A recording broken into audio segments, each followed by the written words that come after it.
A gente vai começar orando. Vamos orar. Senhor, meu Deus, meu Pai, Pai misericordioso, bondoso, obrigada, Senhor, por mais uma oportunidade de ouvir a Tua palavra, meditar e saber mais da Tua vontade. Esteja, Senhor, aqui no meio de nós, ainda que virtualmente, ainda que cada um em sua casa, mas estamos reunidas em Teu nome. Que o Espírito Santo conduza essa meditação e que nós sejamos transformadas, que não permanecemos e que, após o final dessa reunião, não saiamos da mesma forma, e sim transformadas, diferentes. Que cada uma tire o melhor aprendizado dessa reunião para a sua vida, para o seu crescimento espiritual. É isso que te pedimos e te agradecemos, já com a certeza da vitória. Em nome de Jesus. Amém. Então, vamos lá. Salomão prepara a construção do templo. E me remeteu a um outro versículo muito importante na Bíblia. Eu me lembrei que tem uma parte na Bíblia que diz que você que quer construir algo, antes de fazê-lo, tem que se planejar, fazer o cálculo e ter garantia de que vai conseguir chegar até o final. Aí eu queria que as senhoras abrissem o livro de Lucas, capítulo 14. Lucas 14.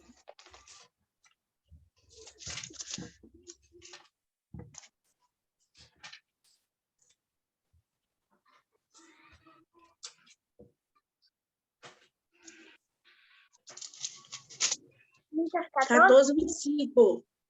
Oi? Lucas 14, 25. 25. Vai falar um pouco mais para frente dessa parte em si.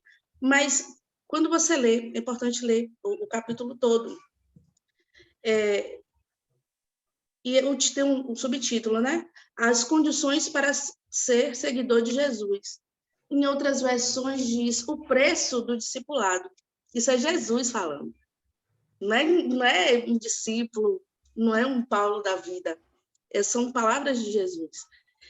E ele traz esse alerta para quem decide segui-lo, né?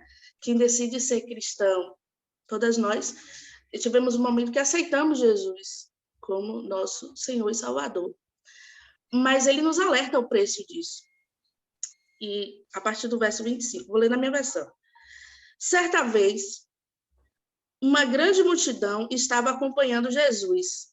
Ele virou-se para eles e disse: Quem quiser me acompanhar não pode ser meu seguidor, não pode ser meu seguidor se não me amar mais do que ama seu pai. É interessante que quando eu comecei a ler, eu lembrei da nossa conversa ontem, Lia. Perfeito. Se não me amar mais do que ama o seu pai, a sua mãe, a sua esposa, os seus filhos, os seus irmãos, as suas irmãs e até mesmo a si. Então, para ser seguidor de Cristo, você tem que amá-lo em primeiro lugar, mais do que a você próprio, mais do que seu filho, sua mãe. Isso é muito forte. Porque as pessoas entendem que amor é sentimento. E a gente, quando conhece Jesus, entende que amor é o que a gente faz. Sentir é muito fácil sentir, mas o diferente é você se sacrificar. Fazer algo por aquela pessoa. Isso você demonstra o seu amor. E em todo momento, Jesus não apenas nos diz que nos ama, ele demonstra. E no fim, ele se sacrifica por nós. E a gente começa a refletir, será que nós faríamos a mesma coisa que Jesus fez por alguém? A gente se sacrificaria a tal ponto de perder a nossa vida? Então, quando ele diz que devemos amá-lo mais do que a nós mesmos, porque ele fez isso por nós. Ele nos amou tanto que ele deu a sua vida por nós. Certo? Muito forte, vou continuar. Os seus filhos, os seus irmãos, as suas irmãs e até mesmo assim. 27. Não pode ser meu seguidor que não estiver pronto para morrer como eu vou morrer e me acompanhar. E aí a gente se pergunta, será que a gente está pronto para morrer por Jesus? Eu acredito que sim, mas não para frente. 28. Se um de vocês quer construir, essa parte que linkou lá com a construção, se um de vocês quer construir uma torre, primeiro senta e calcula quanto vai custar para ver se o dinheiro dá. Se não fizer isso, ele consegue colocar, se não fizer isto, ele consegue colocar os alicerces, mas não pode terminar a construção. Aí todos os que virem o que aconteceu vão caçoar dele, dizendo: este homem começou a construir, mas não pôde terminar. Isso, Jesus está dando um exemplo muito claro, né, para poder maximizar o entendimento.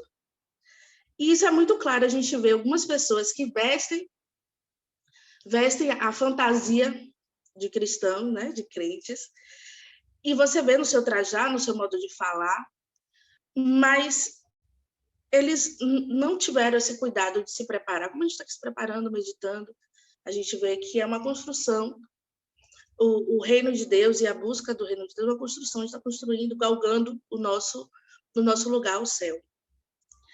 E quem não tem esse cuidado,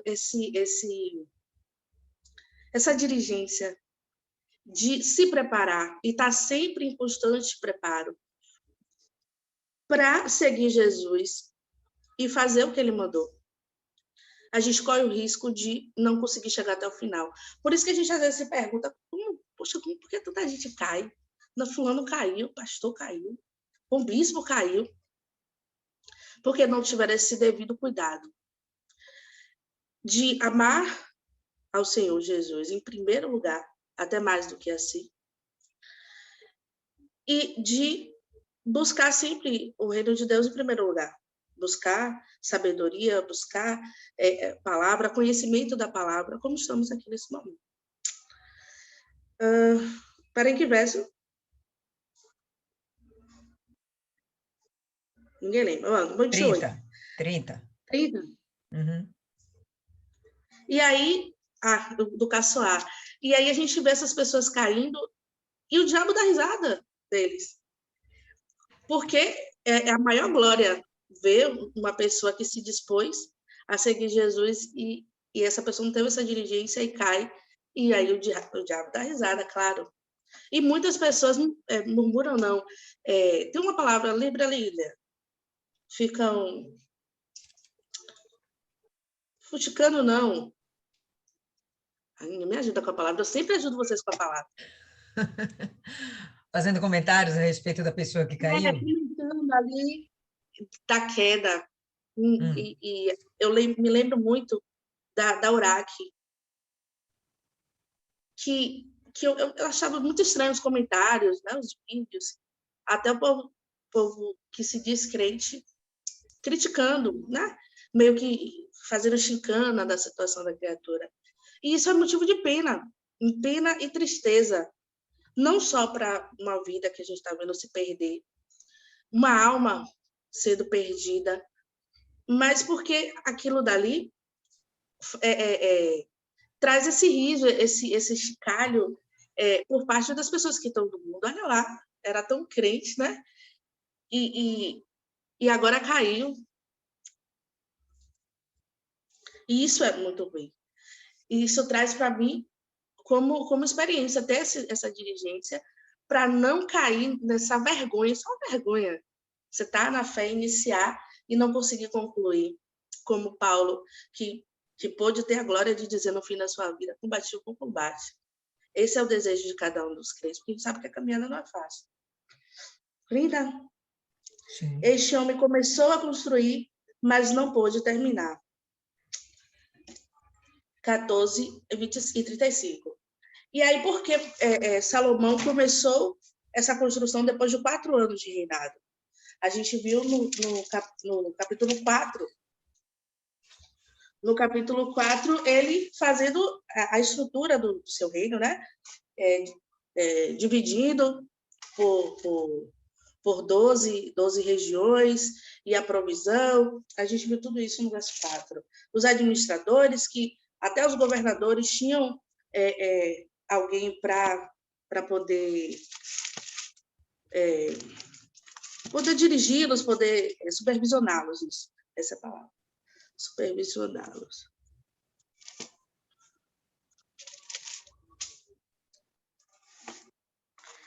E aí a gente consegue entender por quê, nesse link dos 4 anos, porque só depois de 4 anos ele iniciou. Vamos lá, capítulo 1. Salomão prepara a construção do templo. Capítulo 5. Irão, rei de Tiro, sempre havia sido amigo de Davi. Quando soube que Salomão era o rei em lugar do seu pai, enviou embaixadores a ele.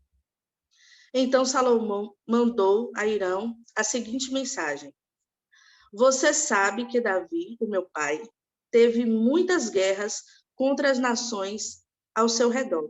Por isso, ele nunca pôde construir um templo dedicado ao Senhor, seu Deus, enquanto este não fez com que ele derrotasse todos os seus inimigos. Deus, o que está dizendo é que Davi, seu pai, Deus não permitiu que Davi construísse um templo enquanto Davi não exterminasse todos os inimigos. Enquanto este não fez com que ele derrotasse todos os seus inimigos. Mas agora o Senhor me deu paz, perdão. Mas agora o Senhor me deu paz em todas as fronteiras. Ele não tem mais inimigos. Em todas as fronteiras havia paz. Eu não tenho inimigos. E não há perigo de ataques. Deus prometeu o seguinte a Davi, o meu pai: o seu filho, que eu vou pôr como rei depois de você, construirá um templo para mim. Portanto, eu resolvi construir um templo para que a adoração do meu Deus, o Senhor. Ele está contando que foi uma promessa de Deus. Tudo bem, que Davi não pôde fazer o templo, mas que o seu filho o faria. Que Deus colocaria o seu filho como rei, depois de você construirá um templo para mim. Portanto, eu resolvi construir um templo para a adoração do meu Deus, o Senhor. Algum comentário até aí?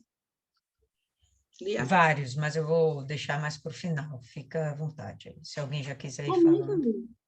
Hã? Comenta? Comenta. Talvez quebre um pouquinho a linha de raciocínio, pessoal, mas eu acho interessante a gente observar desde o versículo 1, o que para mim fica muito saliente não seria a palavra mais correta, mas evidente, talvez, seja a intensidade da amizade entre Irão e o próprio Davi. E a amizade deles, a intimidade que eles tiveram, né? O amor que existia entre eles, amor mesmo, amor de amizade. Era algo tão forte que aqui Davi já morreu. Mas Irão faz questão de enviar uma comitiva para Salomão, talvez para saber como Salomão está, talvez para saber circunstâncias em que Davi morreu. Não sei necessariamente, o texto não é tão claro a respeito, mas o que ele deixa claro é que ele se coloca à disposição de Salomão por consideração ao próprio Davi. Difícil a gente observar amizades assim, difícil. Você conta de dedo esse nível de amigos com esse nível de amizade. Né? A gente conta milhões de pessoas que são colegas, né? Que são colegados. Eu gosto mais de usar essa palavra, né? É meu colegado. Eu acho que é melhor do que colega. Mas, enfim, amigo, você chegar a olhar assim, pô, é meu amigo, é minha amiga, isso aí é uma coisa rara. E é interessante que essa amizade ultrapassou o tempo, porque Davi já era morto, e ultrapassou as gerações, porque ele agora está procurando, inclusive, manter uma aliança com Salomão. Há um interesse comercial, não dá para a gente dizer que não há. Existe um interesse comercial, tá? Não sei se é a primeira motivação de Irã. Não sei se é a primeira motivação de Irã tentar fazer ali um comércio. Mas o que fica bem nítido é que a amizade que existia entre ele e Davi vai favorecer nesse momento o Salomão. Tudo que aconteceu com Davi, a gente vai ver, eu vou explorar isso aqui também, junto com vocês, tá?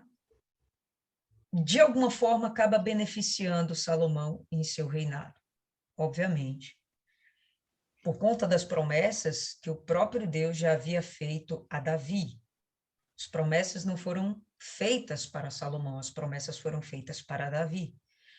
Mas Salomão está recebendo, né, em vida e dentro do seu reino, os benefícios dessas promessas, o cumprimento da palavra de Deus. Quando a gente vem aí no verso 3, na minha versão, está escrito assim, a mesma coisa que Isis falou, só vou ler, que é uma versão mais próxima das demais. Bem sabes tu que Davi, meu pai, não pôde edificar uma casa ao nome do Senhor, seu Deus, por causa da guerra com que o cercaram, até que o Senhor pôs seus inimigos debaixo das plantas dos seus pés. E aqui eu vejo o Salomão dando honras a Deus, não ao seu pai, mas dando honras a Deus. Olha, Deus deu todas as vitórias a Davi e colocou os seus inimigos debaixo dos seus pés. Era necessário que houvesse isso. Salomão, ou melhor, Davi, Israel, estava entrando dentro de uma terra estranha, ok?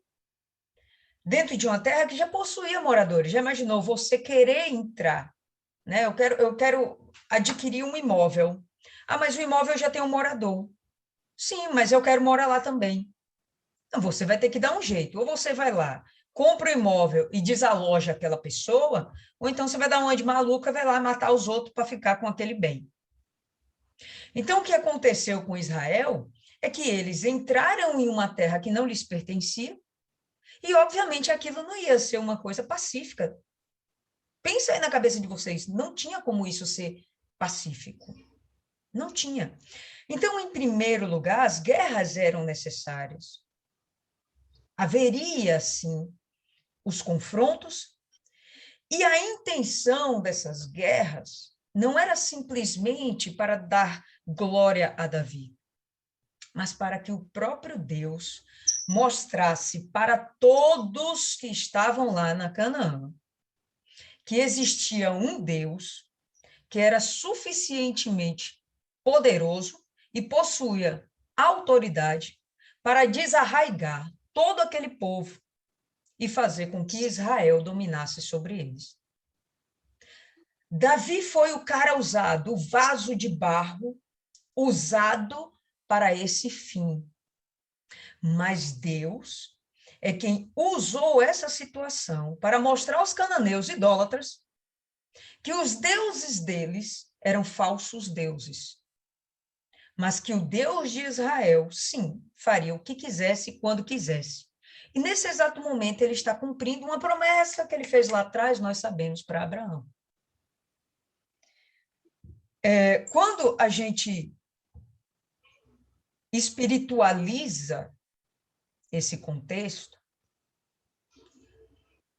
vamos pensar assim: eu estou mudando a minha vida, saindo do inferno, saindo do mundo, para, enfim, possuir a terra prometida, o céu. Tenta acompanhar aí minha linha de raciocínio. Eu vou sair desse mundo para entrar na terra prometida. Pessoal, até para a gente, isso não é na forma de paz. Isso é na forma de guerra. A principal guerra é com a gente mesmo. Pregação até do pastor hoje, né? A principal guerra é com a gente mesmo. Os maiores conflitos são com a gente mesmo. Ademais, vamos ter conflitos dentro do mundo, para que possuamos a terra prometida, para que possuamos a nossa salvação. Vão haver as guerras necessárias. A diferença é que há necessidade também de paz. E a gente vai perceber aqui, justamente Salomão, já chegando no momento em que, olha, Davi não pôde construir a casa para Deus, para o Senhor, para o Deus dele. Davi não pôde fazer isso porque ele era um homem de guerra. Não quer dizer que ele não fosse capacitado para aquilo, porque dentro dele existiu o desejo, o coração dele era segundo o coração de Deus, então o que o impediria? Naquele momento, o foco dele não era construir um templo. Para fazer as coisas de Deus, o propósito de Deus, vai exigir total foco, vai exigir que você tenha uma paz. Quando a gente traz para os dias de hoje, como diz nossa querida Dona Cida, essa paz, ela só vai existir porque a gente recebe o Espírito Santo e a gente recebe aquela paz que o Senhor Jesus diz que nos dá como o mundo não é capaz de nos dar. Essa paz de Salomão, nesse momento, no reinado, é a paz que Deus está dando a ele para que ele tenha um só objetivo, para que ele não tenha distrações e que ele cumpra a meta dele, o alvo dele, né, com perfeição, para que ele chegue ao alvo dele com perfeição, com méritos. E, obviamente, quem está por trás disso tudo é o próprio Deus. Salomão agora é só mais um vaso de barro. O objetivo sempre é de Deus mostrando para os homens, toda a humanidade, idólatras, gentios, o povo eleito ou não. Toda a humanidade tem que conhecer que existe um só Deus, verdadeiro, e que esse sim é poderoso para transformar, para mudar vidas e cumprir todo o seu querer, independente de quaisquer outras circunstâncias. Para eu não continuar aqui me alongando, Paloma está querendo falar, eu vou dar a palavra aí para Paloma. Logo em seguida, eu vou continuar aqui, a gente parou no verso 5, né? Isis parou no verso 5, eu vou levar aqui até o verso 5. Tudo bem, Isis? Tudo bem. Paloma, pode falar aí, Paloma. O que eu achei interessante também é que aqui, quando a gente fala quando a Bíblia fala aqui no versículo 4, né? Porém, agora o Senhor, meu Deus, me tem dado descanso de todos os lados. Adversário não há, nem mal algum, nem algum mal encontro. E eis que eu intento edificar uma casa ao nome do Senhor, meu Deus. Então, assim, o que eu achei legal, trazendo mesmo para a questão espiritual, é que a gente sempre fala sobre a questão de, dentro da gente, ser o templo, né? O templo para o Espírito Santo. E aqui Deus, nós temos servido. E nesse momento aqui, até pegando o gancho mesmo pelo que a senhora falou aí, nesse momento, é como quando a gente entra na igreja, a gente está naquele processo, né? De libertação, naquele processo também de estar construindo o templo para que o próprio Espírito Santo possa, para que a gente possa receber o Espírito Santo. E a mesma coisa, só que o templo aí, ele é tanto físico como espiritual, porque da mesma forma que Deus, ele acaba tirando de Salomão os seus inimigos, e se a gente for levar para a gente isso, nosso inimigo é o quê? É o pecado, é o vício, a prostituição, então, são os nossos inimigos. Então, naquele momento ali, Deus nos dá a paz ao nosso redor, para que a gente consiga construir o templo, porque se o que a gente está fazendo fora, no nosso corpo físico, não for de acordo com o mandamento de Deus, de acordo com aquilo que Deus nos traz na palavra dele, jamais conseguiríamos construir ou ter um espírito, né? Não conseguiríamos ter um templo que fosse santificado ao Senhor, para realmente receber o Espírito Santo. E a mesma coisa é nessa época aí de Salomão. Se ele naquele momento não tivesse esse momento de estar ali livre de outros deuses, né? Na questão da idolatria, se ele não tivesse esse momento de purificação, jamais ele estaria, não sei se essa palavra é a certa, mas digno, né? De poder construir também ali o templo. E a mesma coisa é a gente. Se a gente não conseguir se livrar das coisas do mundo, das concupiscências que o mundo traz, jamais teríamos condições de construir um templo que fosse propício para que o Espírito Santo pudesse viver dentro de nós. Dentro do que você falou, pertinente, só para a gente dar uma situada melhor, eu penso o seguinte: sem sombra de dúvidas, a correlação do texto tem que valer a pena se a gente espiritualizar, senão vira só história. E a correlação do texto é a construção de um tabernáculo que hoje somos nós. E a construção do tabernáculo com todos aqueles utensílios que a gente já conhece. Tá? Então, a gente tem o átrio, que é o nosso corpo, a gente vai ter o santo lugar, o santíssimo, a gente vai ter o candelabro, a gente vai ter a arca da aliança, a gente vai ter tudo dentro da gente, somos o tabernáculo. Existe um processo para a construção desse tabernáculo, sem sombra de dúvidas. Eu penso que aqueles momentos de guerra que foram os de Davi, é aquele momento, aquele processo da libertação, quando a gente está guerreando tanto com o mundo quanto com nós mesmos, abandonando o mundo, né, e tirando o mundo de dentro da gente. Então, esse é aquele momento, tá certo? Mas isso não significa que nos tornamos plenos, puros ou dignos, como você falou aí, Salomão agora é digno de construir esse templo.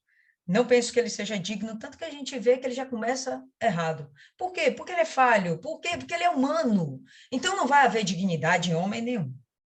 Não vai haver dignidade em homem nenhum de nós, né? Mas vai haver o projeto de Deus. Vai haver a palavra de Deus anterior, né? Enquanto eu estou falando, vocês podem ir abrindo aí em 1 Crônicas, no capítulo 22. Tá? 1 Crônicas 22 não, pessoal, 17, me perdoe. Não, é 22 mesmo. 1 Crônicas, capítulo 22. Tá? Então, a gente vai sair daquele momento das guerras que são necessárias. Não tem como você mudar de estado se você não lutar para que aquilo realmente aconteça. Não tem como você mudar de vida se não houverem as guerras. Eram inevitáveis, tá bom? Era inevitável para Davi. Só que Deus tinha dentro dos planos dele, né? Já que Davi teve a intenção de lhe construir uma casa, venhamos, convenhamos, não foi Deus que pediu, Deus, pelo contrário, chega e diz, eu não habito, né, em lugares construídos por mãos humanas, em casas construídas por mãos humanas, é bem diferente. Mas ele chega, olha, gostei da ideia, Davi, curti, eu vou querer que esse processo aí aconteça, eu vou querer que esse projeto aconteça, mas não no teu tempo, velho, porque no teu tempo tu não vai ter o devido cuidado para você se dedicar a isso. Você vai ter que sair para uma guerra, vai ter que sair para uma batalha, você vai ter que ficar pensando, né, nas direções que você vai ter que dar para o seu exército, pensamentos em estratégias. Você não vai focar direito, meu filho. Não vai rolar. Né? Você é o homem da guerra. Você é um homem cujas mãos estão sujas de sangue, porque você é o homem da guerra. Mas depois de você, depois das conquistas que eu vou te dar e de todos os seus inimigos estarem debaixo dos seus pés, foram todos eliminados? Não. Os nossos pecados, eles deixam de existir? Né? As ofertas, as propostas, elas deixam de existir? Não. Mas estão agora debaixo dos nossos pés, sob o nosso controle. As propostas do mundo estão diante da gente, mas a gente agora é capaz de controlar.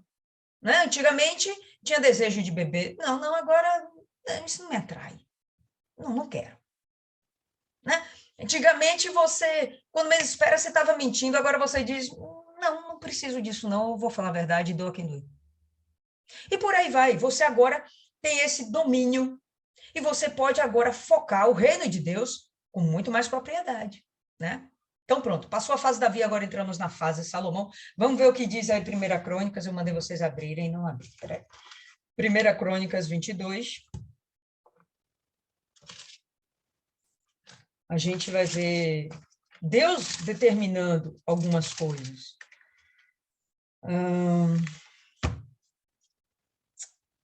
Cadê? Onde foi que eu vi? Verso 6. A gente vai ter aqui o seguinte, ó. Então chamou a Salomão, seu filho, e lhe ordenou que edificasse casa ao Senhor, Deus de Israel. Deus falou com Salomão? Não, Deus falou com Davi. Aí Davi agora passa o recado para Salomão. Ele dá uma ordem, olha que legal. Então chamou a Salomão, seu filho, e lhe ordenou, mas a vontade, a ordem, na verdade, veio de Deus, que edificasse casa ao Senhor, Deus de Israel. Disse Davi a Salomão, filho meu, tive intenção de edificar uma casa ao nome do Senhor, meu Deus. Porém, a mim veio a palavra do Senhor, dizendo, tu derramaste sangue em abundância e fizeste grandes guerras, não edificarás casa ao meu nome, porquanto muito sangue tens derramado na terra, na minha presença. Eis que de ti nascerá um filho, que será homem sereno, homem de paz. Não era um homem de guerra. Até o perfil dele, o perfil de Salomão não era de ser um homem de guerra. Tá?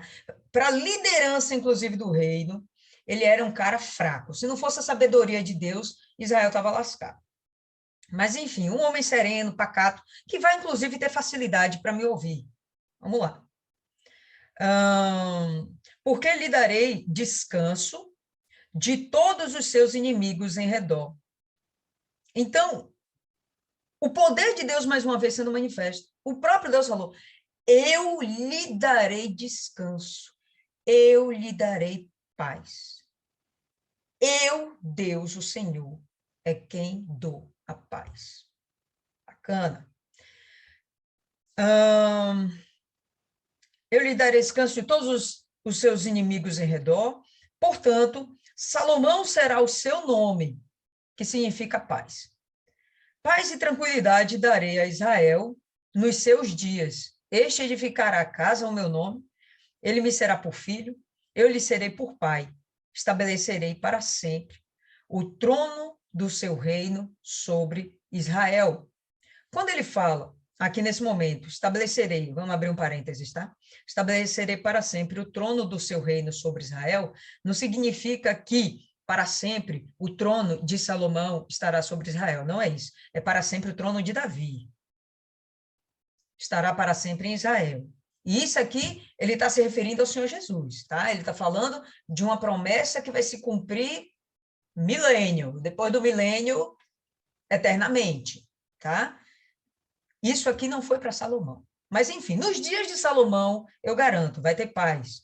Este edificará casa ao meu nome, ele me será por filho, lhe serei por pai, estabelecerei para sempre o trono do seu reino sobre Israel. Agora, pois, meu filho, o Senhor seja contigo, a fim de que prosperes e edifiques a casa do Senhor, teu Deus, como ele disse a teu respeito. O maior foco, o principal foco do reino de Salomão seria justamente esse aqui. Prosperes e edifiques a casa do Senhor. Por que ele vai prosperar? Porque ele tem que edificar a casa do Senhor. Sempre essas questões espirituais envolvidas, pessoal. Não tem como você não priorizar Deus e as coisas materiais lhe chegarem. Mais uma vez aqui, o próprio Deus dá essa condição. Você vai prosperar, porque você vai edificar minha casa. Você vai prosperar, porque você vai cuidar da minha vontade. Porque você vai cuidar dos meus problemas. Porque você vai resolver o meu querer. Beleza, eu vou te prosperar, por quê? Porque é necessário. Senão você não vai conseguir fazer o que você precisa fazer. Então, eu vou te dar todas as condições para que isso aconteça. Que o Senhor te conceda prudência e entendimento, para que quando regeres sobre Israel, guardes a lei do Senhor teu Deus. Agora já é um alerta, já é um aviso. Você vai construir o templo? Olha, tenha cuidado de se manter fiel a toda a vontade de Deus. Espiritualize. O templo é você. Você vai construir esse templo é para ficar para sempre? Tenha cuidado de guardar toda a vontade de Deus, toda a lei que o nosso Deus nos dá. Então prosperarás, se cuidares de cumprir os estatutos e juízos que o Senhor ordenou a Moisés acerca de Israel. Ser forte e corajoso, não temas, não te desalentes, não te desanime, né? Não fique achando que você não vai conseguir se houver algum obstáculo. Não, fica tranquilo que vai dar tudo certo. Seja forte. Lá em Primeiro Reis, a gente já viu o próprio Davi falando, seja homem, tá? Você é muito pacatinho, mas seja cabra macho quando for exigido de você uma atitude de homem. Eis que, com penoso trabalho, preparei para a casa do Senhor 100.000 talentos de ouro, não sei quanto é que isso é, tá? Não parei para transformar isso em dinheiro atualizado, não sei quanto é isso, mas 100.000 talentos de ouro, e um talento de ouro eu já sei que era dinheiro para caramba naquela época. 100.000 talentos de ouro, 1 milhão de talentos de prata, e bronze e ferro em tal abundância que nem foram pesados. Não tem como pesar. Muito bronze e muito ferro. E também madeira e pedras preparei, né, cuja quantidade podes aumentar. Além disso, tens contigo trabalhadores em grande número, canteiros e pedreiros, carpinteiros e peritos em toda sorte de obra, de ouro, de prata, e também de bronze e de ferro, que não se pode contar. Dispõe-te, pois, faze a obra do Senhor, o Senhor seja contigo. Teu reino só tem importância porque você vai fazer a obra do Senhor. Nossa existência só tem importância porque a gente vai fazer a obra do Senhor. O tabernáculo, que somos nós, que estamos edificando, nós estamos edificando ainda ele. Só faz sentido se nós estivermos fazendo a obra do Senhor. Davi deu ordem a todos os príncipes de Israel que ajudassem Salomão, seu filho, dizendo, porventura, não está convosco o Senhor, vosso Deus? E não vos deu paz por todos os lados?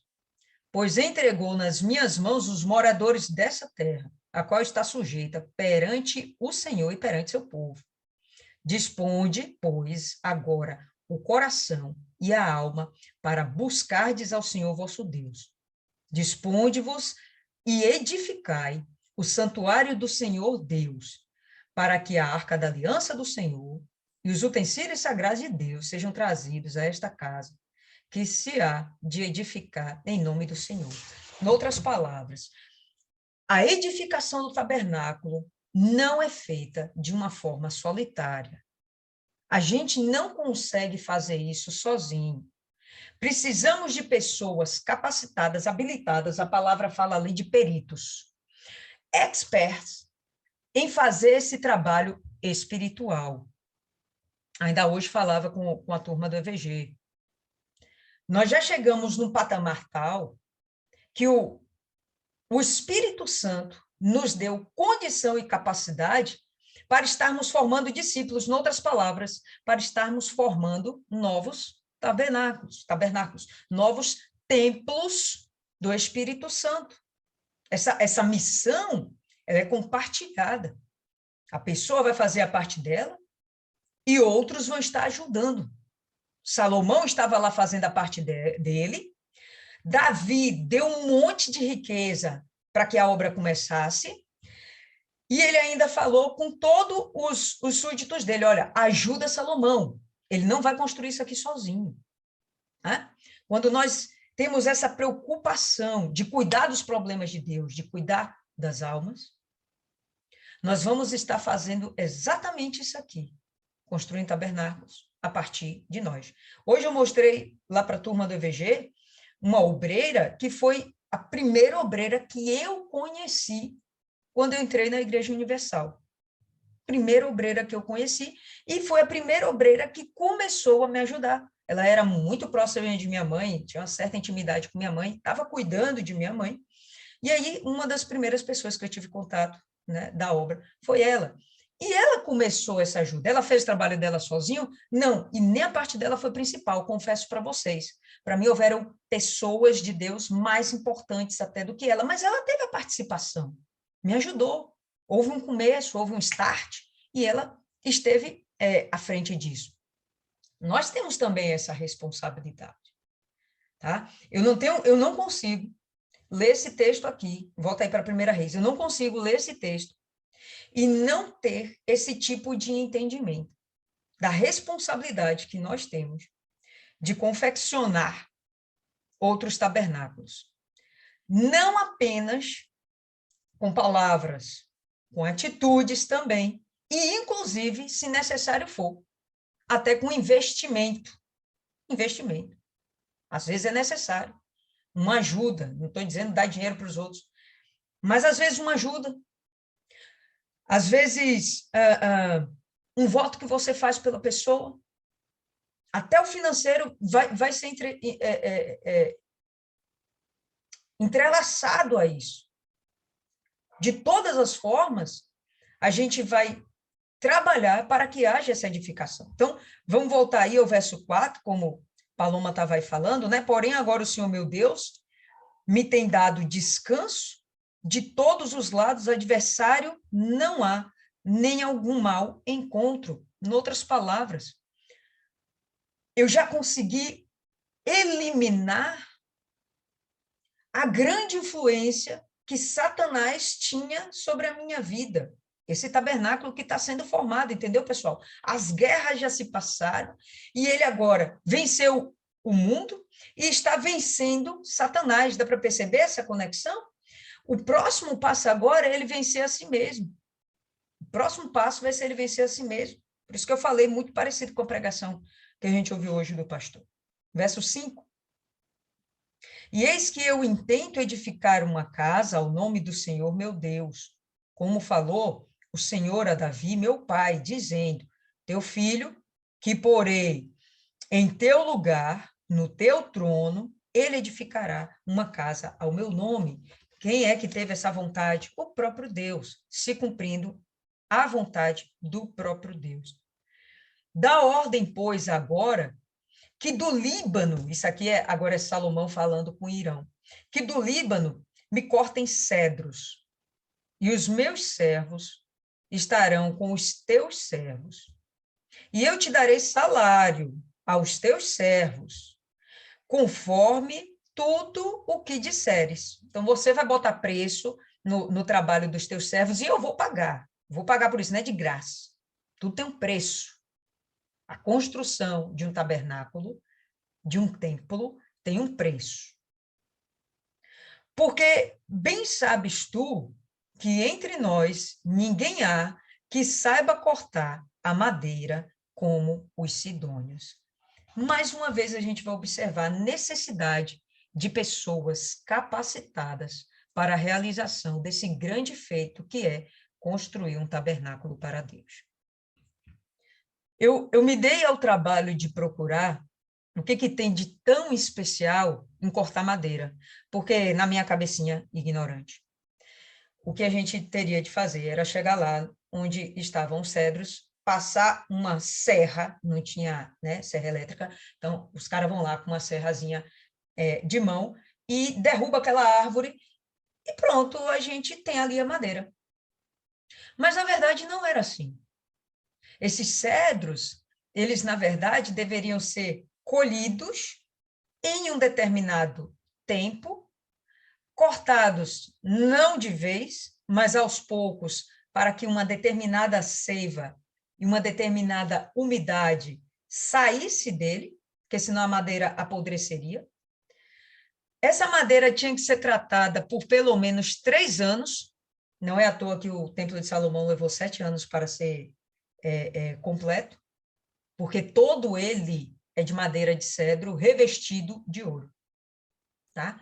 Então, tem o momento certo, tem o dia, tem a época certa, quando ele já deu os frutos, quando ele está sem o vigor da folhagem, porque dentro dele a seiva, né, a força da madeira não pode ser consumida nem pela folhagem, nem pelo fruto. Então, tinha um monte de detalhezinhos, né, específicos para que houvesse o corte dessa madeira.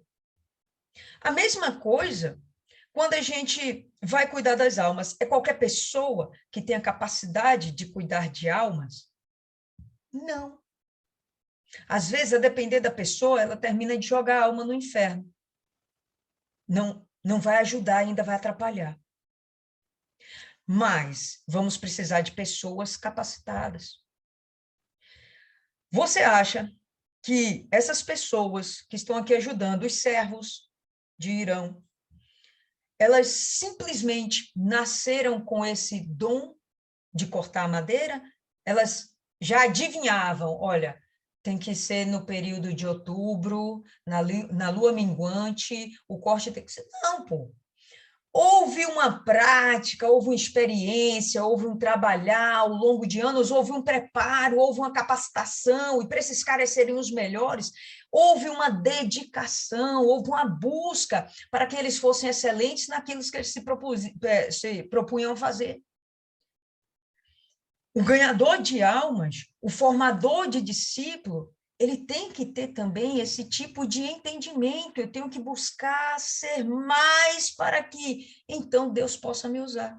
No final das contas, esses homens, eles vão ser usados por Deus para fazer a obra, a vontade de Deus. Vou repetir, são mais vasos de barro. Ah, mas é um expert. Beleza, mas é só um vaso de barro. Um vaso de barro que se propôs ser diferenciado. E que se colocou à disposição de cumprir a vontade de Deus. Isso aqui é muito forte.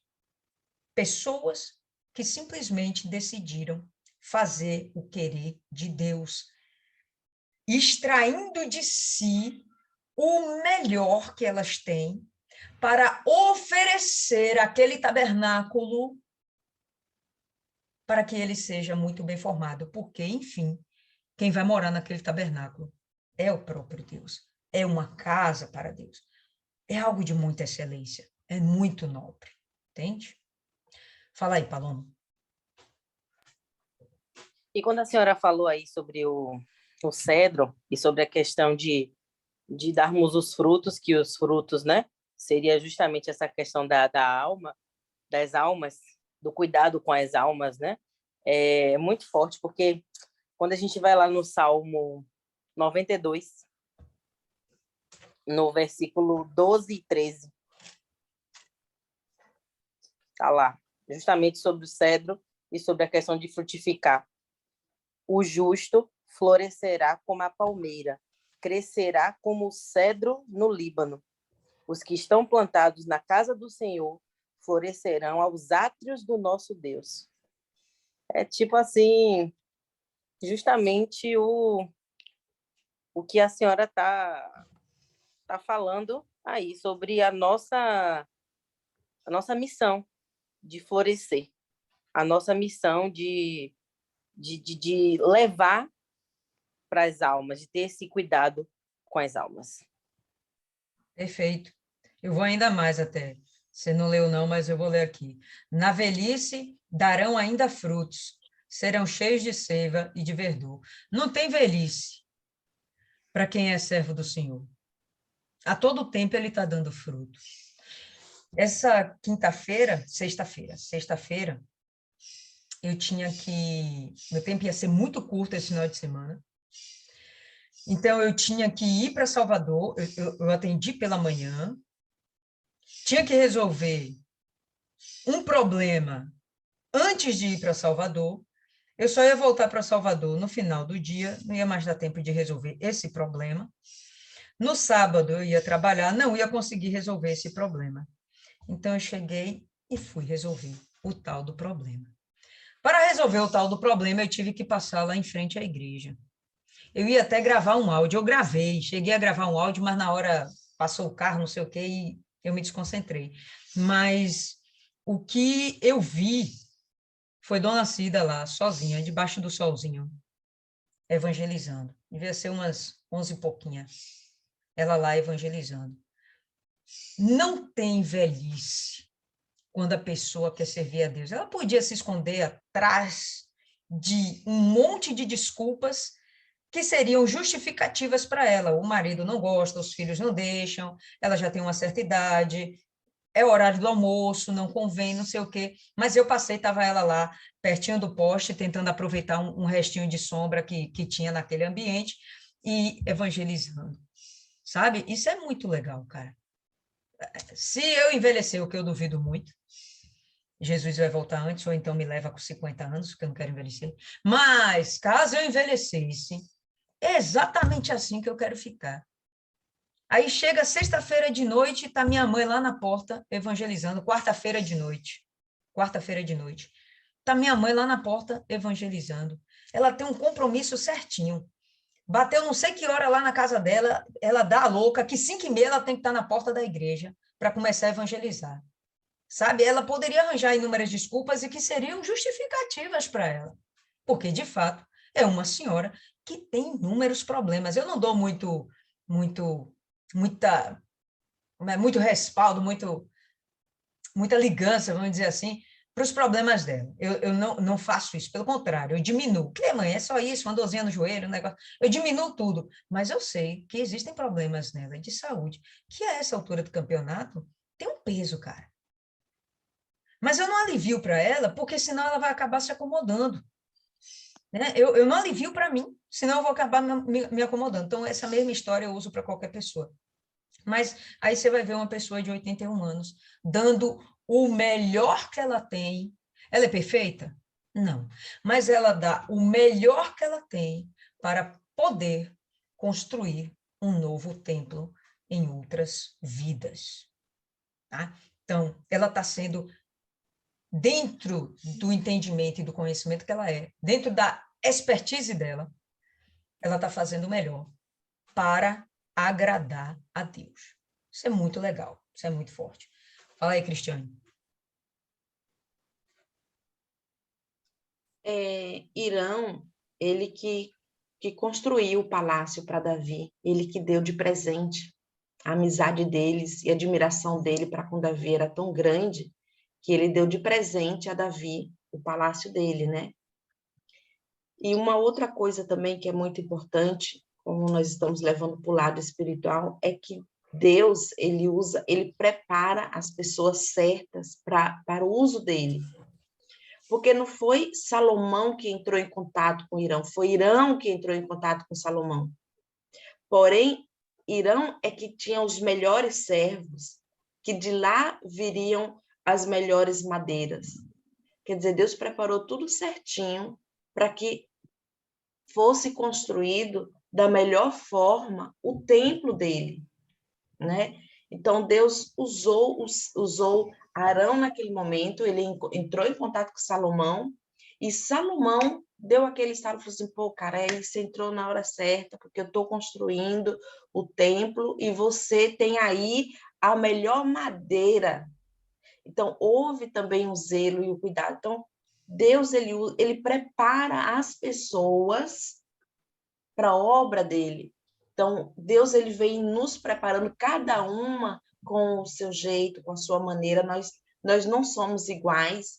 E é muito interessante que Deus, ele vai colocar a pessoa para a gente cuidar, ou atender, ou conversar, da forma, da linguagem pela qual vai ser entendido. Então, assim, Deus, ele me prepara de uma forma para me entender aquela pessoa específica.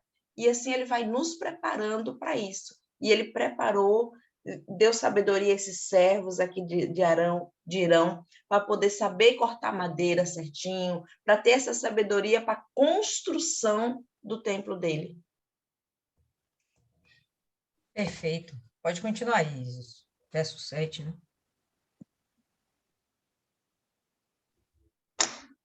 Verso 6. O 6 eu já falei, mas vai, continue.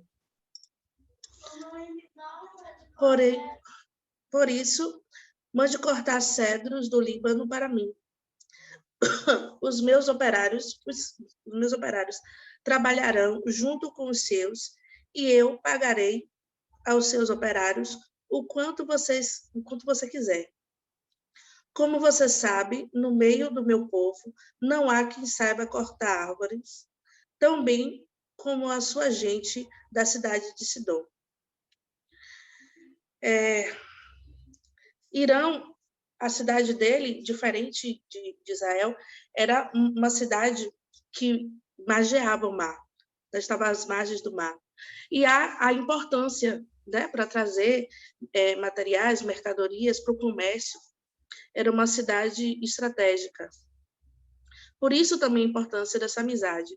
Aí ontem, na discussão com o Cris, falando de Salomão, e o quanto esse homem é controverso, até assistindo alguns vídeos, algumas controvérsias, até falando dele ter invocado demônios, não sei o quê.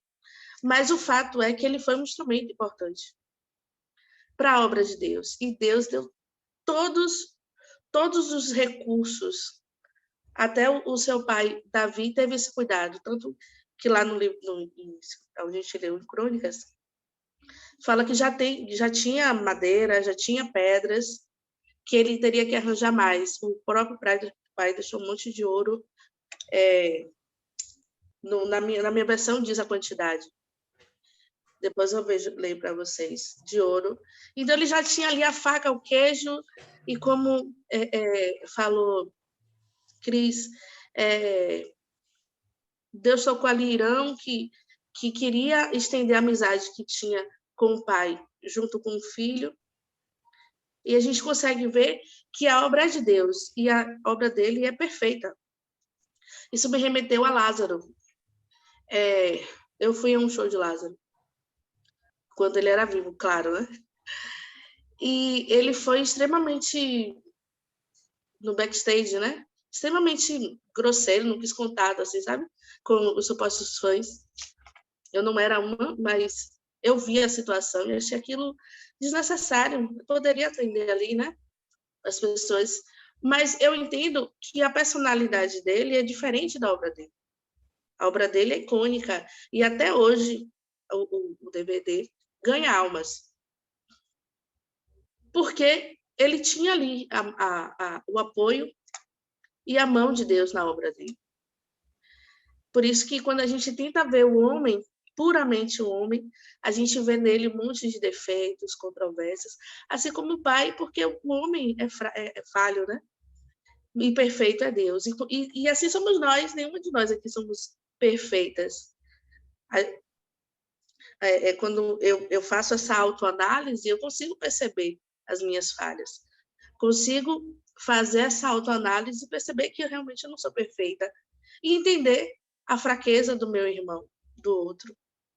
Mas há uma promessa sobre a nossa vida, e essa promessa vai se cumprir.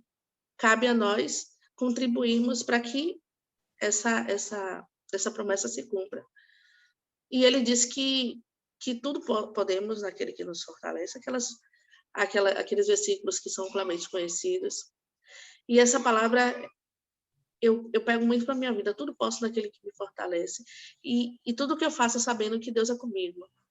E que, de alguma forma, tudo vai dar certo, tudo vai contribuir para dar certo. Vamos avançar, senão a gente chega à meia-noite. 7? Sim. Agenda 7. Quando recebeu a mensagem de Salomão, o rei Irão ficou muito contente e disse... E essa alegria também, quando Deus nos chama para alguma obra, isso nos traz essa alegria.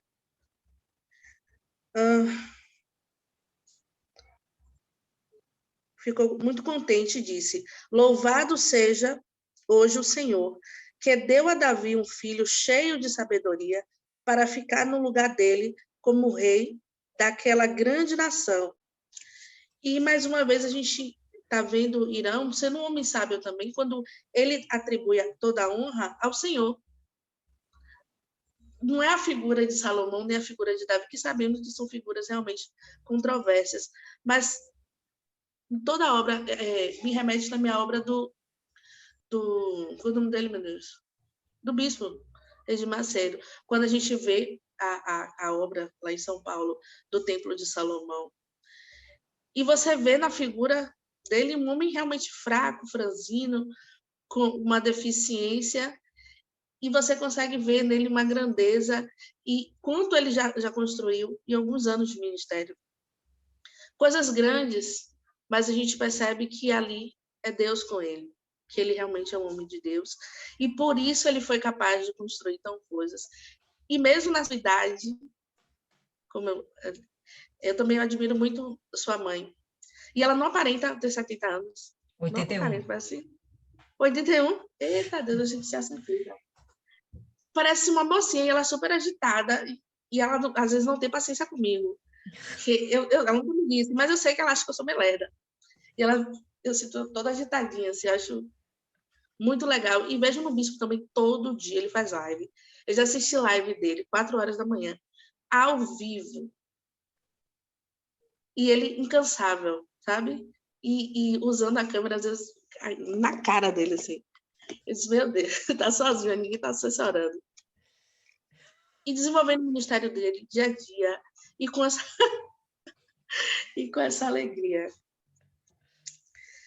Naquele grande nação, 8º. Depois mandou dizer a Salomão o seguinte: recebi sua mensagem e vou atender o seu pedido. Vou providenciar os cedros e os pinheiros. Os meus operários levarão as toras do alto dos montes Líbanos até o mar e farão jangadas para eles. Depois as levarão beirando o litoral até um lugar que você escolher. Por isso que eu falei, né, da cidade, que é perto do porto. Imagine trazer essa história de todo esse material sem navios, em jangadinhas. Ali os meus operários desamarrarão as toras e os seus operários tomarão conta delas.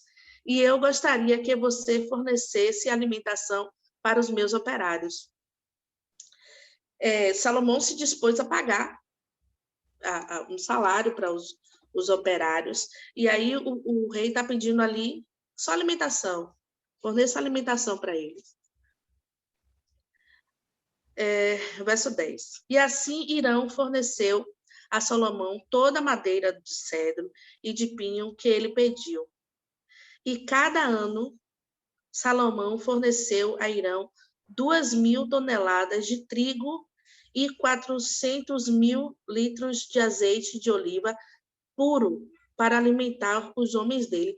Eu fico imaginando, os homens só comiam farinha e óleo e azeite, que alimentação pobre. Não, rapaz, mas esses elementos são a base para outros alimentos, entendeu? Agora aqui, na minha versão, estou com 3 versões aqui, velho. Não fala apenas alimento para os seus servos, mas para a minha casa. Então, eu imagino que isso aqui também era suprimento para o palácio de Irão. Entende? Eu acredito. Porque as 3 versões aqui que eu tenho, fala assim, dê sustento à minha casa. E a casa dele não é necessariamente os servos dele. Né? Senão ele seria mais específico, dê sustento aos meus servos. Tá? Então, a casa era a casa dele mesmo. Isso aqui era alimento para o palácio. Os meus servos as levarão desde o Líbano até o mar, para conduzir jangadas para matar o mundo. Ali desamarrei tudo, assim se Salomão deu a Irão 20.000 coros de trigo para sustento da sua casa e 20 coros de azeite batido. Isso dava a Salomão a Irão anualmente. Mas era muito operário, né? Sustentar esse povo todo com comida também não deveria ser pouca coisa. Não, com certeza. Mas também... Mas eu fiquei imaginando só trigo e azeite, mas pensei também poderia ser de troca, né? Trocar por outras coisas, por carne, não sei o quê. Vender essa farinha aqui, esse trigo, o trigo é base da alimentação do mundo. Pão, bolos, né? Macarrão, massas, tudo tem trigo. Né? Tudo tem trigo. E o azeite, ele poderia ser facilmente comercializado. Não era só para alimento, usava-se azeite também para... Se bem que esse daqui é o azeite partido puro, né? Eu imagino que era só para alimento, mas se usava também para as candeias, entendeu? Para iluminação, não tinha energia elétrica. Então, isso aqui poderia também ser revertido em dinheiro, de alguma outra forma. Verso 12. O Senhor Deus cumpriu a sua promessa e deu sabedoria a Salomão. Havia paz entre Irão e Salomão, e eles fizeram um acordo entre si. Verso 13. O rei Salomão convocou em todo o Israel um grupo de 30.000 trabalhadores forçados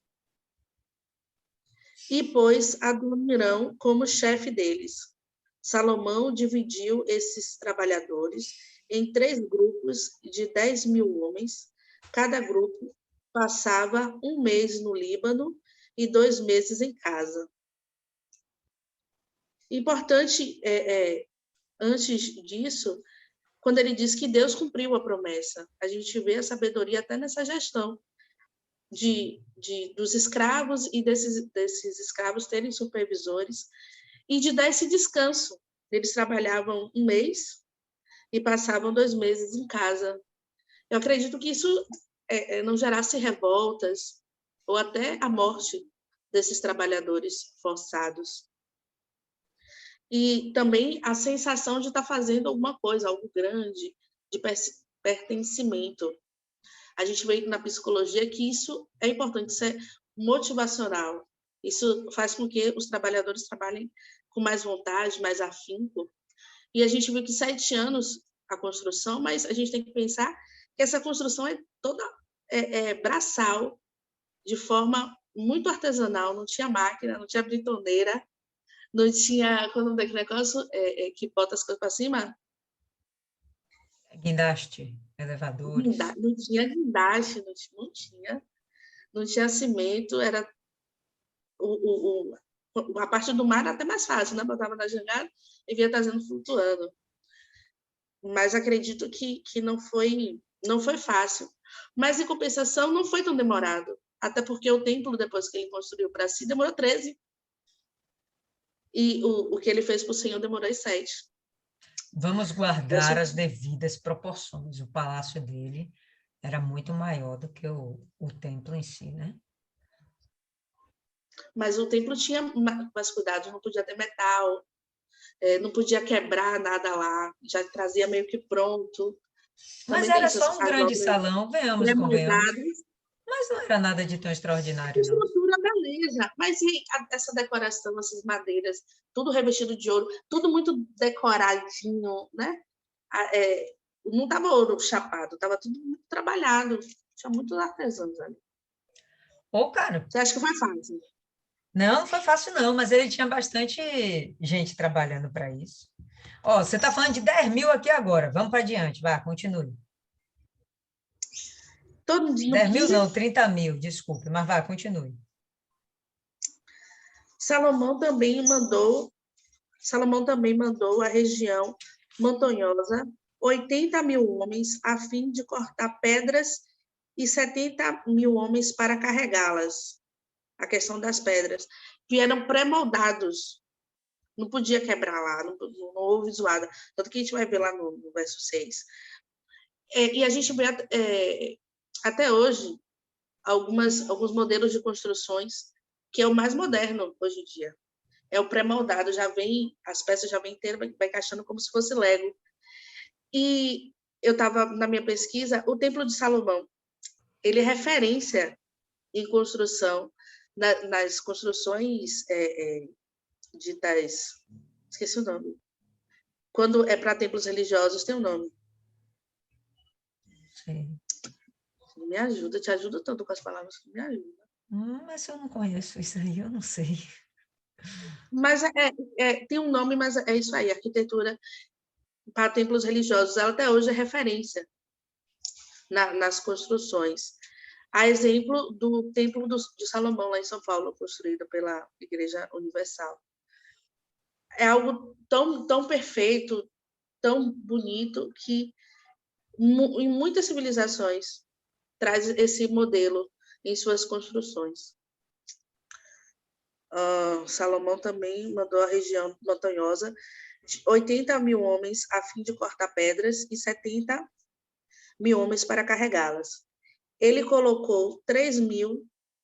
Ainda tem a questão de cortar essas pedras, que não podia ser com metal. Cortar, não sei como é que eles faziam. Tem até uma.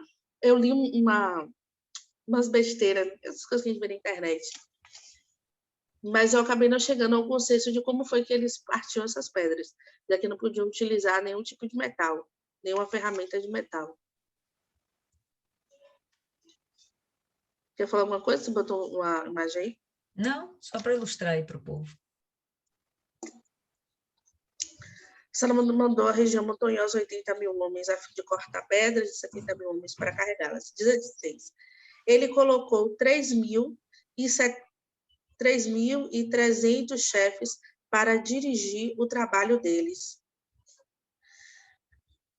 Outra coisa importante, a gente vê nisso a sabedoria, que esses trabalhadores não estavam soltos, né? Esse monte de homem aí, todos eles estavam sendo supervisionados. E esse também é um modelo de gestão. A gente está falando de um cara que viveu há milhões de anos, mas esse modelo de gestão, até hoje, é o mais moderno e mais eficaz. A gente percebe no método de call center que você tem não sei quantos trabalhadores, você tem um supervisor. Esse supervisor tem um coordenador, o coordenador tem... E todos vão supervisionando o trabalho de cada um. Isso traz eficiência e qualidade do serviço. Ele colocou 3.300 chefes para dirigir o trabalho deles. 17. Obedecendo às ordens do rei Salomão, eles cortaram grandes pedras de boa quantidade para os alicerces do templo. Os trabalhadores de Salomão e de Irão e alguns homens da cidade de Biros prepararam as pedras e a madeira para a construção do templo. Então, você percebe que tinha muita gente envolvida. Tinha 2 reinos, ele tinha o apoio de Irão e dos seus operários, mais os deles, e ele estava fazendo toda essa gestão. Aí a gente percebe que Deus deu, além da sabedoria, deu todas as condições para ele, e a importância dessa paz nas fronteiras, para ele poder se dedicar único e exclusivamente à construção do templo. E, por isso, o resultado foi tão incrível. Em todos os escritos falam, trazem como referência esse templo, o Templo de Salomão, que a gente não sabe que não foi construído por ele, mas que não era para ele, né? Era para a glória de Deus. É isso. E aí, pessoal, mais alguém tem algo a acrescentar? Paloma, fala aí, Paloma. Eu achei uma coisa assim interessante, é que quando fala sobre a edificação do templo, fala justamente da importância da parte da fundação, né? Ele termina o texto falando sobre a fundação. E a fundação, como a gente não tem como não trazer, né, para a parte espiritual, ou como diz a Nascida, para os dias de hoje, tem toda essa questão que me remete, né, quando fala do homem que constrói a casa sobre a areia, né, e sobre a rocha. E como essa edificação ela é importante para o futuro, né? Para que, com o tempo, com as adversidades, com tudo que venha a acontecer, a gente venha se manter firme. Assim como a mesma coisa com o templo.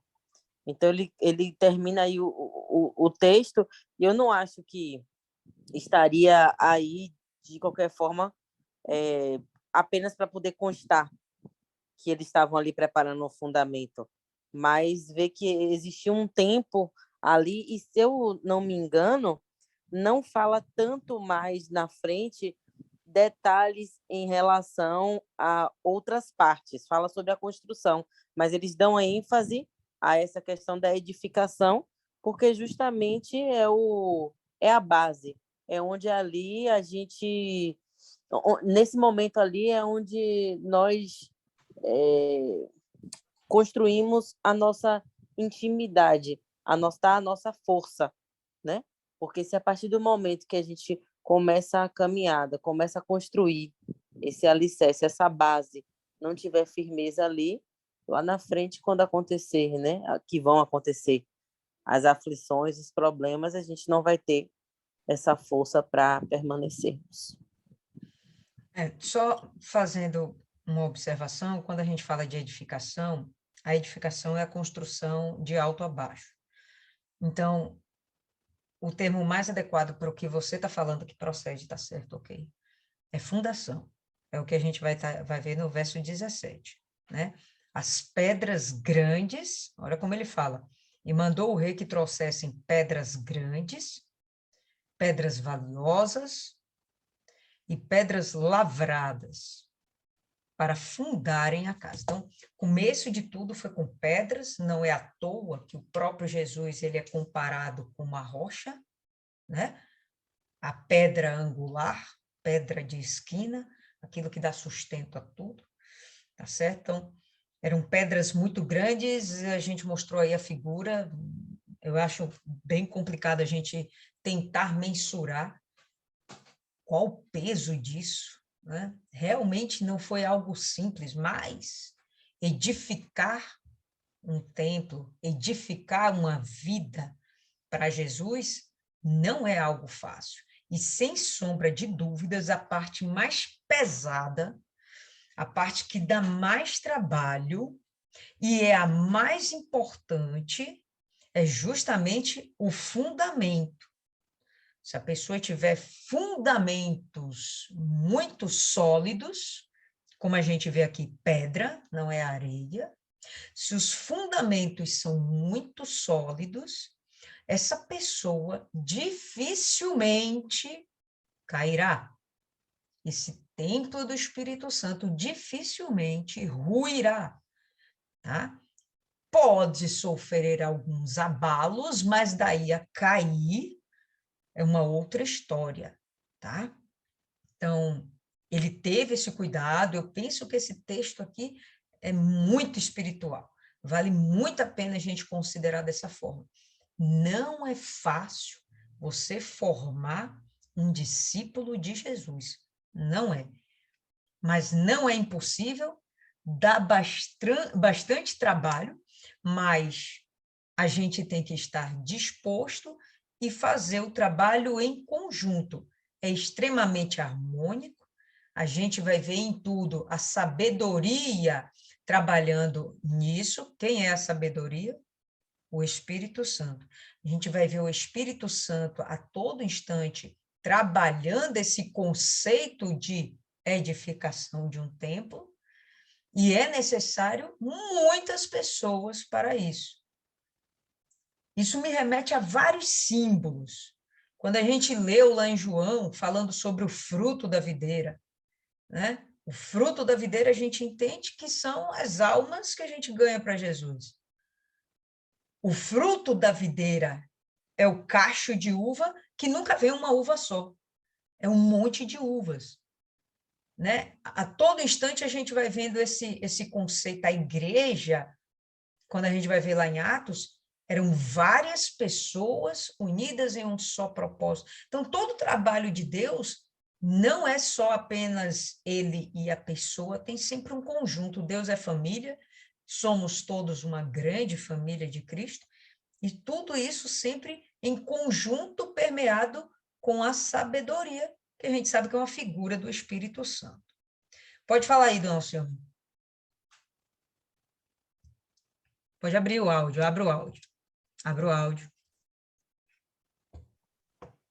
Olhando aqui nas anotações do bispo Edir Macedo, que eu estou aqui com a Bíblia, Sim. Ele vem falando que o templo foi construído foi edificado no Monte Moriá, né? Sim. Onde Isaac ia ser sacrificado. Então, aí no caso, o rei Salomão já tinha essa intenção ou foi Davi que tinha passado essa explicação para ele de onde seria construído o templo? Eu creio que essa direção toda foi do próprio Deus, entendeu? Aquele monte é o Monte Santo de Deus. Isso aí, a própria palavra, ela corrobora com isso, ela testifica a respeito disso. Então, sim, foi lá que Isaac ia ser sacrificado? Não, Isaac foi sacrificado, porque foi no coração de Abraão. E ele foi morto, acabou.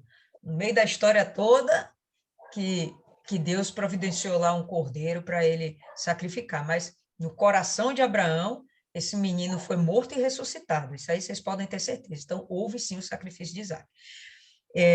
Logo em seguida, a gente vai ver Jerusalém sendo tomada, na época se chamava Jebus, sendo tomada por Davi, se torna a cidade de Davi, que é Jerusalém, e ele vai fazer essas edificações mais importantes justamente lá nesse monte, no Monte Moriá, tá? Não é à toa, não. Eu acredito que é Deus mesmo dando a direção, porque aquele lugar é o Monte Santo de Deus.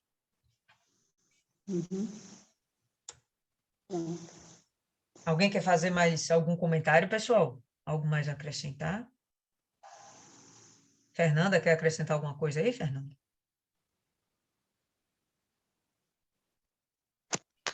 Não, hoje não. Tá bom. Dona Rosilene?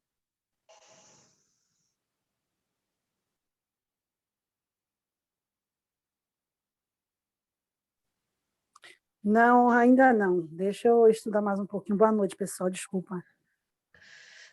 Achei ótimo isso. Deixa eu estudar mais um pouquinho. Patrícia, está acordada aí, Patrícia? Tô, minha filha. Tô pensando o Oi. quê? Glória a Glória Deus! de Deus. A glória de Deus desceu. Olha, tô falando que Jesus está voltando, pessoal. Vocês estão levando a coisa na brincadeira, gente.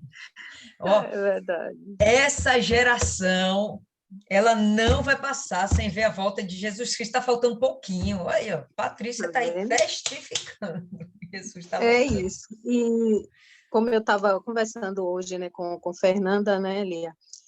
Deus, ele usa a pessoa assim para fazer o propósito dele, porque vamos supor, se ele não puder contar com você para fazer algo, ele vai poder contar com outra, que às vezes você não pode chegar até aquele local, mas aquela outra pessoa, ela vai poder chegar até aquele outro local e com certeza ele vai concluir o propósito dele ali naquele local, naquela pessoa, naquele tabernáculo também, né?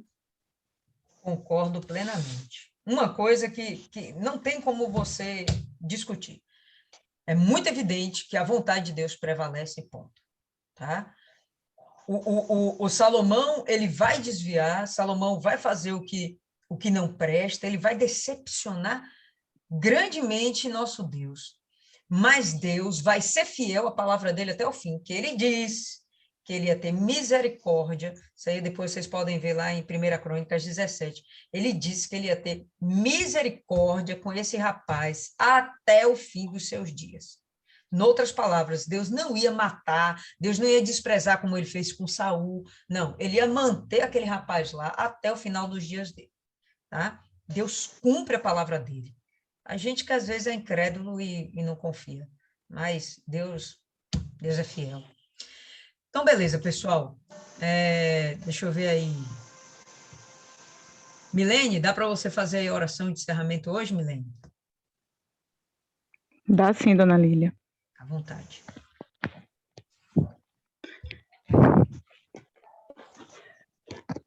Senhor, meu Deus e meu Pai, muito obrigada, Senhor, por nos permitir mais uma noite de meditação na Tua Palavra, dos ensinamentos, Senhor, que o Senhor revela para nós, da importância de a gente perceber que é a atuação da Tua vontade, do Teu Espírito em cada propósito. Porque a construção desse templo, meu Pai, pode ter nomes de homens, podem ter nome de Davi, de Salomão e de tantos outros, mas o personagem principal, o ator principal, a pessoa, a figura principal é o Espírito Santo, é o Senhor, meu Deus, que usa nós, que dá sentido às nossas vidas para cumprir o seu propósito. E o mesmo acontece nos dias de hoje, meu Pai. O único significado de a gente estar vivo, meu Pai, de ter a nossa existência ainda nesse mundo é para te servir. Eu te agradeço, meu Pai, porque cada um de nós tivemos essa revelação. Estamos aqui, meu Pai, buscando saber mais de Ti, para que a gente possa também, meu Pai, gerar com sacrifício, com dor, fazendo, meu Pai, a renúncia que tiver que ser feita, mas focando, meu Pai, de ganhar almas para Ti sem perder a nossa. Então, meu Pai, nos dê a sabedoria, nos alimenta, nos dê a direção, nos usa, meu Pai. Cuida de nós, não só para ganhar as almas fora, mas como também, meu Pai, ser exemplo na nossa casa, para a gente ser também o sal na nossa casa, meu Pai. Nos dê também toda a força, toda a vontade, a disposição de estar aqui persistindo nessa meditação, porque cada noite, meu Pai, cada sacrifício que fazemos, amanhã é dia de trabalho, para muitas de nós vamos acordar cedo, mas vamos acordar revigoradas, porque nós damos, meu Pai, esse tempo para o Senhor, que é teu, o tempo é seu, meu Pai, então não estamos dando nada, simplesmente é teu e estar aqui é um privilégio. E agradeço muito por isso, que o Senhor tome nossa vida, nossa noite, nosso dia, nossa família, nossa semana, tudo que vamos fazer nas tuas mãos, e que tudo que a gente venha fazer, decidir, pensar, seja para a honra e glória do teu santo e poderoso nome. Muito obrigada, meu Pai, desde já te agradeço, hoje, amanhã e para todos sempre. Amém. Graças a Deus, meu Pai. Amém, pessoal. Então, por hoje, nós ficamos por aqui. Deus abençoe a todos.